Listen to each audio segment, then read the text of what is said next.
Kuala Lumpur begins.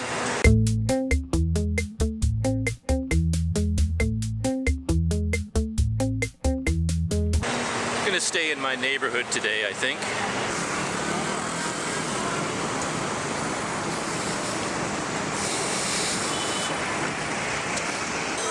Well, I'm walking by the Putu Bambu place again. So I think it's time to finally try one. Hello. Hello. How are you? Yes, fine.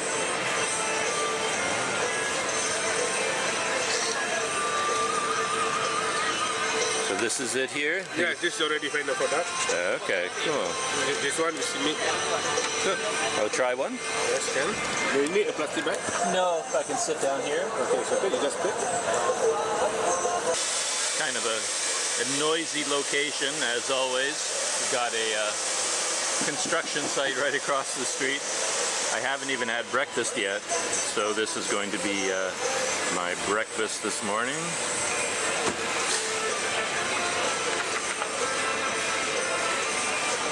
And there we have it, my very first Putu Bambu.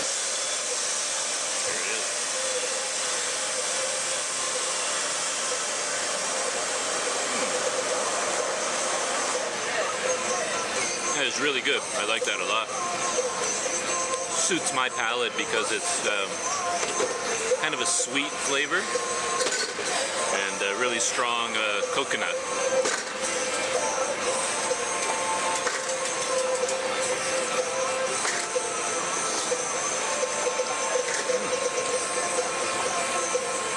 It's good. Yeah, I like it a lot. I didn't announce a 5-snack challenge, but I think we have to start one now, with this being snack number 1. So, snack number 1 was a, no thank you. It's okay. Snack number 1 was a big success. I'm still not clear on the name of that snack though. The sign says Putu Bambu, but I heard someone sitting there talking about it and she used a completely different name. But it was really tasty. Maybe even too sweet, because as I was eating it, there were like big hunks of brown sugar in there. So it really started to feel like a dessert more than what you would have as a part of a meal or anything like that. Snack number 2 came a little bit later. I got what she called dumplings and tofu. But of course she offered to pour all kinds of hot sauce on it, but I didn't go for the hot sauce. I just got it plain. Mainly because the hot sauce would be so messy and it's just hard to hold onto the camera and deal with all kinds of sticky sauce. So, snack number 2. First come the dumplings. I was sort of hoping they would have a really special name. You know, I asked the woman, like, what do you call these mysterious bits of food? And she said, oh, dumplings. Like, oh. Just dumplings. All right.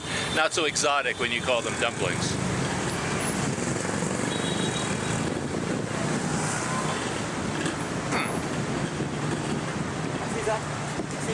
No, thank you.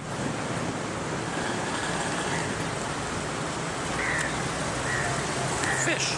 These are fish dumplings of some kind. I can see how they would be better with some kind of hot sauce. So if I have them again someday, I'll go for the hot sauce. So I'm gonna walk along while I eat my dumplings. So this is the second part of snack number 2. It's like snack 2 part B, basically tofu.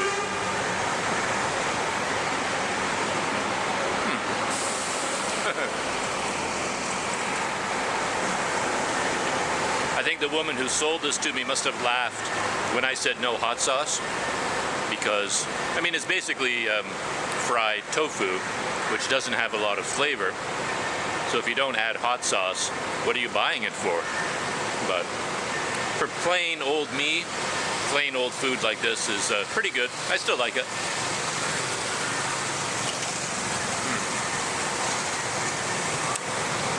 In case anyone is curious, this is where my hostel is located in Kuala Lumpur. It's so small or so nondescript, there isn't even a sign for it. It's located inside this white building here, up on the second floor. And the door is right in there, but there's no sign outside or anything like that. You have to know where it is in order to find it. And since I'm staying in Chinatown today, in my neighborhood, I thought it was a good time to go see a temple here that I've always wanted to check out. It is called the Shu Yuen Temple. It's a Buddhist temple, over 100 years old, maybe 120 years old. It's not only a temple, it's also a clan association for the family with the surname Chan. I'm not exactly sure how clan associations work, but it was kind of like a society for the people that shared the same family name. And if new immigrants came from southern China to here, local people with the same name would help them out, help them get settled, and that sort of thing.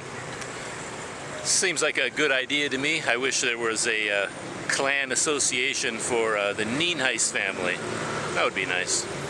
The temple, as I said, is here in Chinatown, not too far away. So I'm just going to go for a walk, head in that direction. I've heard that it's really beautiful at night in particular. Maybe I could return at night when it's all lit up, but might as well go see it during the day as well. And perhaps along the way we'll come across some other interesting things. I still have 3 snacks to go on my 5 snack challenge anyway. And Chinatown is always a good place for snacks. No question about that. And there's the main gate into Jalan Petaling, the Petaling Street Market. And the temple I'm hoping to visit is down at the end of this street off to the left, I think.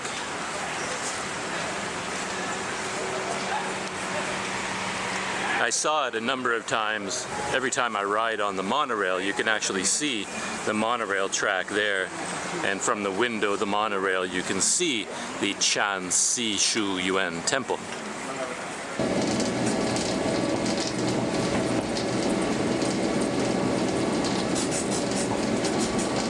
Yesterday I went to the National Art Gallery, and they happened to have a display of street graffiti from Kuala Lumpur. And I just happened to stumble across this artwork here. Peacemaker Tour 2019.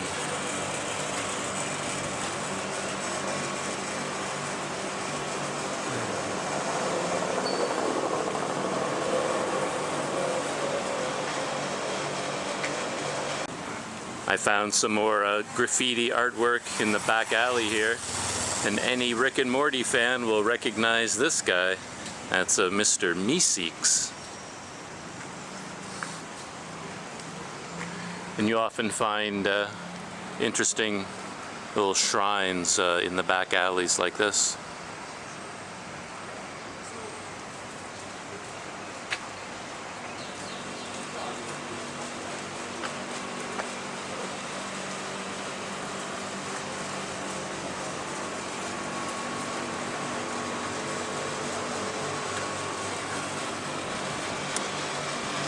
And if you're talking about graffiti like this, I mean, I don't even think of that as graffiti. That's obviously art, you know, street art, I guess.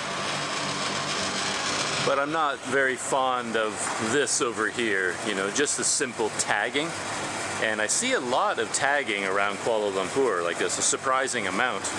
And I just think it's ugly, and it's basically vandalism in my eyes.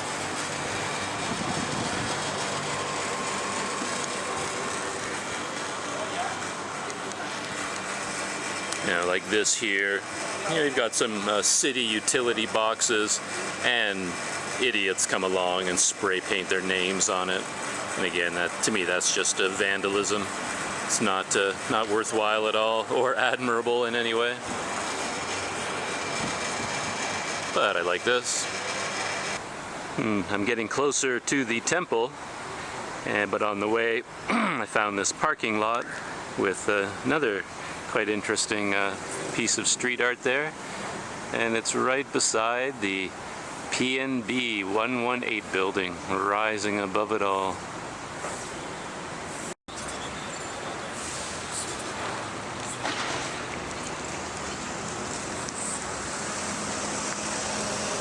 And there it is, the clan association, the Shu Yuen temple. And I can see why it would be quite nice at night. I can see light fixtures strung around all the edges. And I can see a lot of very detailed artwork in there. I might have to change lenses on my camera to something that can get me a bit closer to that artwork. Well, let's go inside and take a look around. Here's the name of the temple in Chinese and then in English. And I believe, I cannot pronounce Chinese at all, but from what I saw online, this Shi is actually pronounced more like Si. So Shu Yuen. The Shu Yuen Clan Association. This is very unusual for a temple. I don't know if I've ever seen one quite this color, kind of a light green. And here's some of that intricate artwork that I was talking about. I said I might have to put a telephoto lens on my camera and just come back and get some close-up shots of these tableaus. Look at that, it's amazing.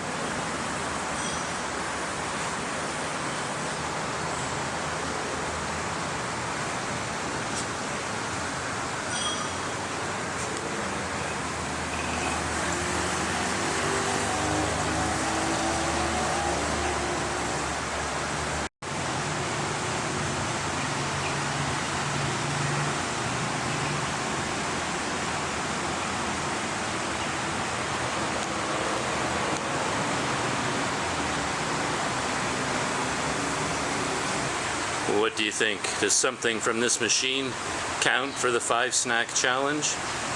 I think it does, as long as I choose something that I've never imagined drinking before.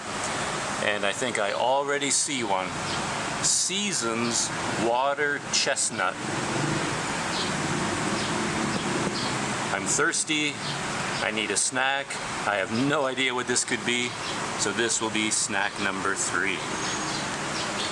I did my best, but it turns out all of the interesting drinks were sold out on that machine, and I didn't realize it until I'd already put in all of my money, and it wouldn't return any of the money. So I ended up with the only drink that's still in stock, and I got 100 plus. So that's my snack number 3 in Kuala Lumpur. I don't even know what it is, so I guess it kind of counts. Let's give it a taste. The test of 100 plus original.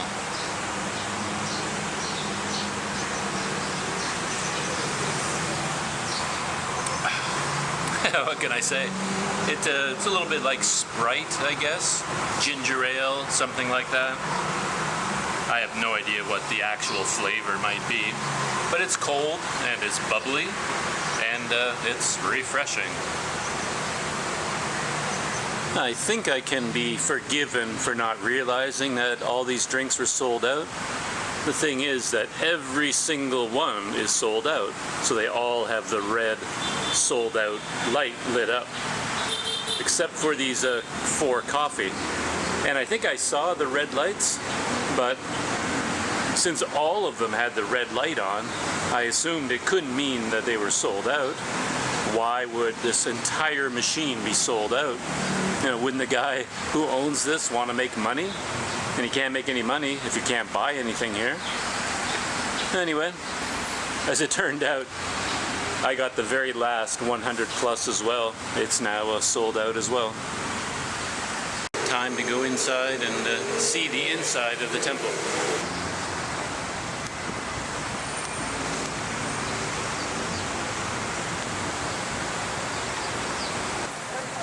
I really like these guys, the door gods. They're supposed to be as fierce as possible to scare away evil.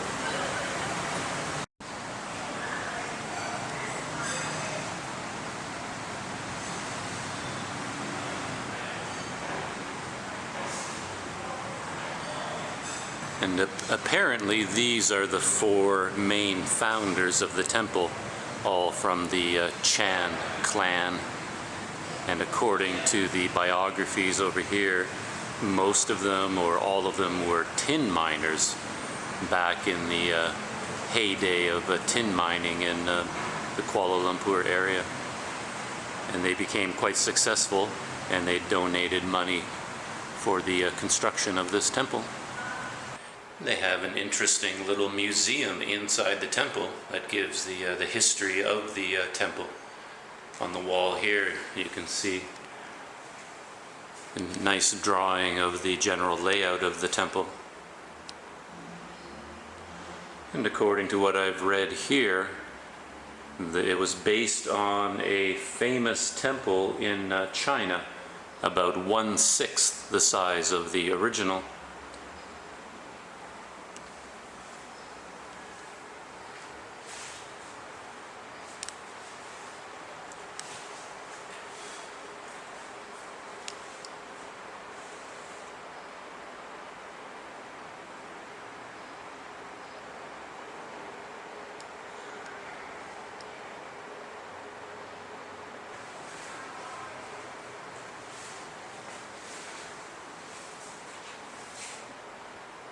And this is the museum here. They call it the CSSY Heritage Gallery.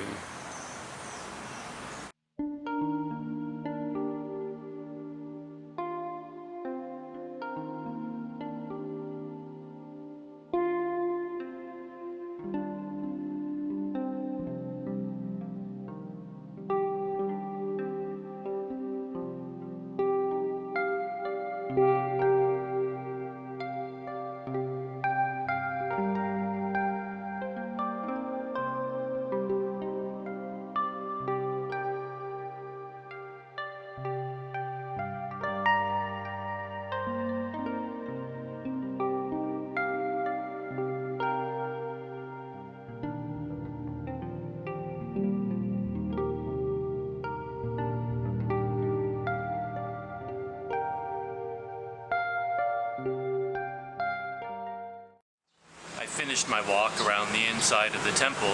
It's really quite nice, very quiet today, and it's quite interesting that they have that little heritage gallery which tells you about some of the history of the temple. And they also have a brochure that they hand out, tells you a bit more of the history of the temple.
That is the temple behind me there, and my visit to the temple is over. I quite enjoyed that little visit.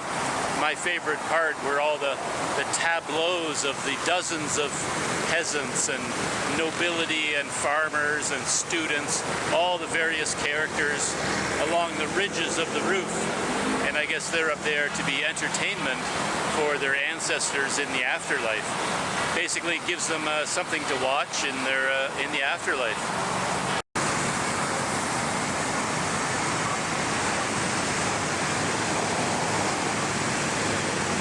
I'm heading back into Chinatown now, which is down in that direction. Well, this whole area is Chinatown, I guess.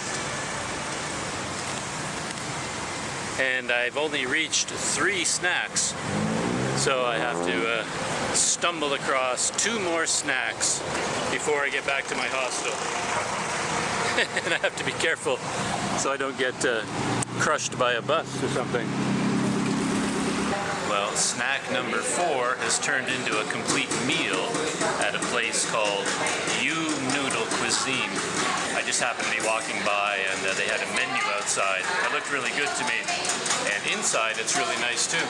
You can take a look at some of the decor.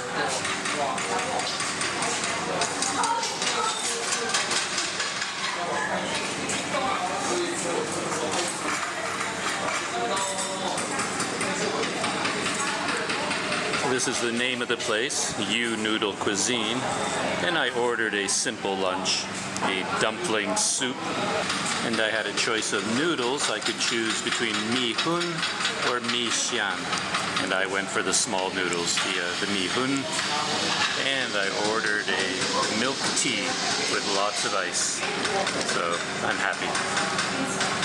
My lunch has arrived, so I better put it on video. It's funny that while I was sitting here, I realized that there's construction going on. You can probably hear it in the video. There's right across the road, they're building something. Lots of hammering, jackhammer noises. Follows me everywhere I go in Kuala Lumpur. Anyway, here's my dumpling noodles.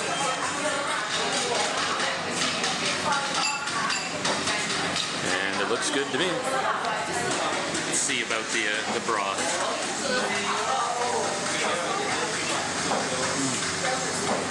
It's nice and hot. That's what I like. I like my cold drinks ice cold, and anything that's supposed to be hot, I like it to be really, really hot, and this is.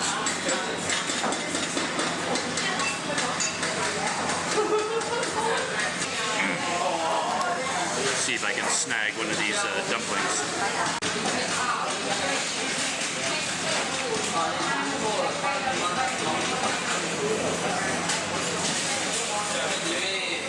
It's good.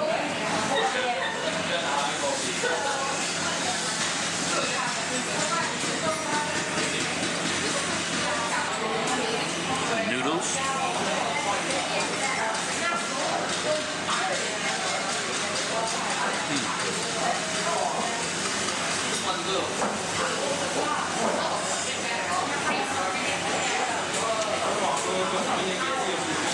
Yeah, they taste like, they have the texture of like homemade noodles. And that is where I had snack number 4, my noodle lunch and milk tea, right across from a major construction site, jackhammers and buzzsaws. The dumplings were good, but if I had to judge the meal by my standards of would I order it again, I wouldn't.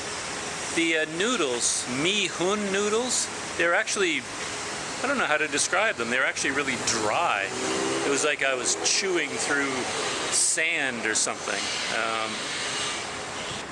I don't know if I would call that graffiti, but it's certainly a pretty interesting piece of street art.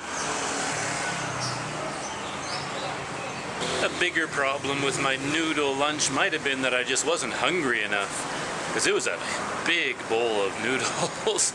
I really had to work hard to finish it all. If I were at home, I probably would have eaten just half of it and put half in the fridge or something, but since I was at a restaurant, I didn't want to insult them by not finishing it, so I just kept eating and eating and eating until I thought I would burst, but I finished it all. Now I don't think I have to eat until Wednesday or Thursday. That food will tide me over for quite a while. Maybe another reason I didn't enjoy that noodle dumpling lunch as much as I could have is that it's just really hot today. The heat really turned on today. It's blistering. And I generally lose my appetite when it's this hot. Anyway, I'm heading back to my hostel, gonna bunker down for a bit of the afternoon, and I think I'm going to return to the temple, take a look at it tonight when all the lights are on and it's dark.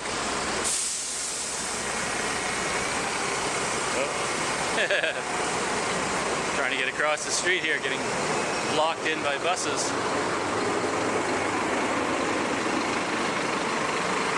blasted by the hot exhaust.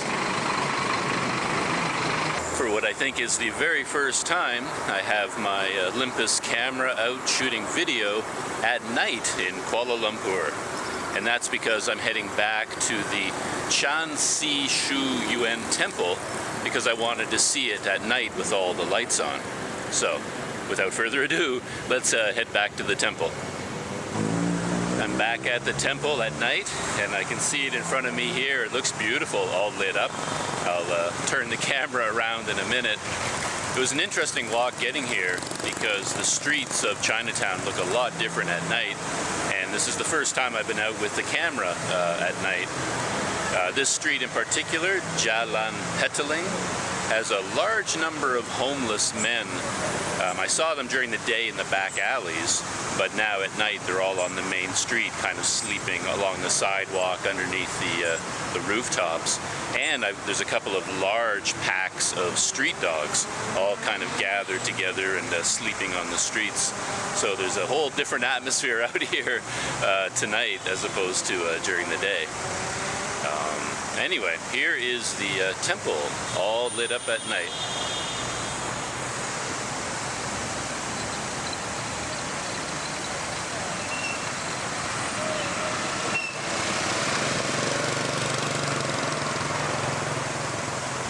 Let's go in for a bit of a closer look. Looks like the gates are closed, so you can't actually go inside the temple grounds anymore. But here you can see a little bit of the all the little statues.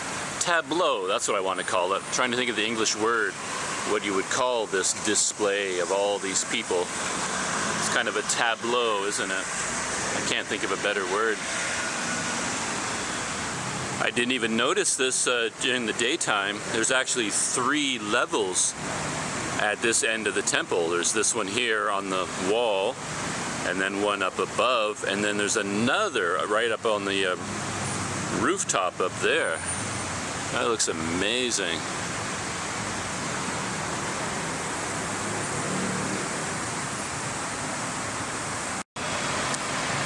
And on the other side of the temple, maybe this is a glimpse of real life in Kuala Lumpur for most people. Traffic, as far as the eye can see. Everyone trying to go home on a Monday night. I'm lucky as a foreign visitor because I don't have to head way out into the suburbs for an hour and a half every day. I just stay right here in the middle of Chinatown, and I don't have to travel to go home. This is my home at the moment. And there are my favorite guys, the door gods, guarding the temple against evil. The whole temple is beautifully lit up. I just noticed that around the carvings here, there's a string of lights embedded, and then along the base as well. So the whole wall is kind of artistically lit up.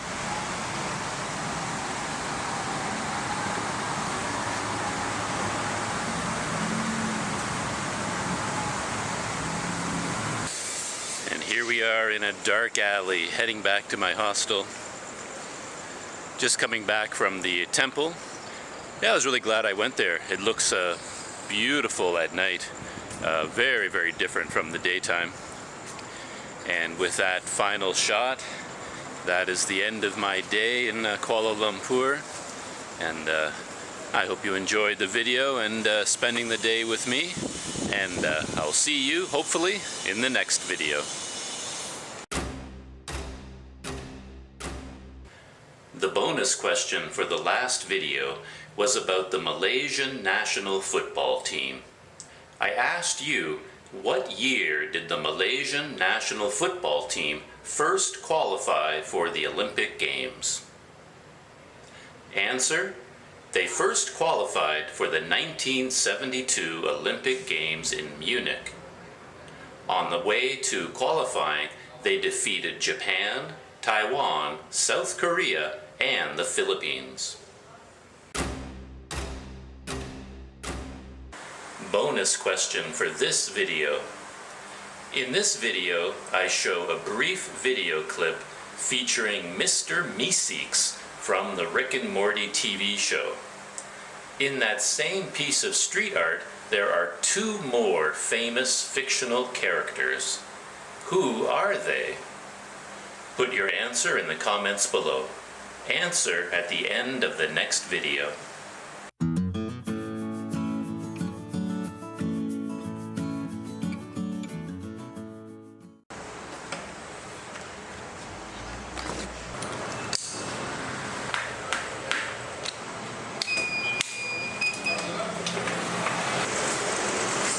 And there's my nemesis up ahead, HSBC. For whatever reason, lately every time I try to use that bank's ATM, it triggers a security alert back in Canada. And then that in turn shuts down every other bank in the world. So we're going to skip HSBC and try this local bank beside it called AM Bank. AM Bank. Success! AM Bank came through for me. I now have money.